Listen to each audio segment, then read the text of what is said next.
Ali car, मां आहियां गुलाम मुस्तफ़ा शाह। तव्हां ॾिसी रहिया आहियो shine news.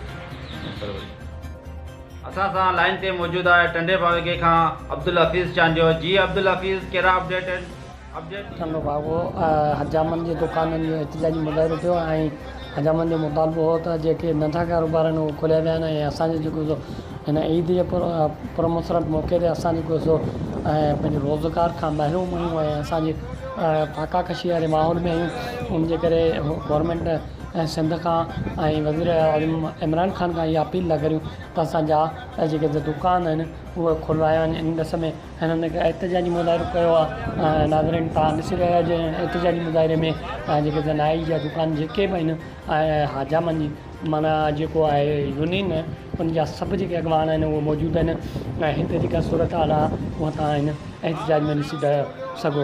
Report Abdul Hafeez Chandio, शाहीन न्यूज़, टंडो बाबू।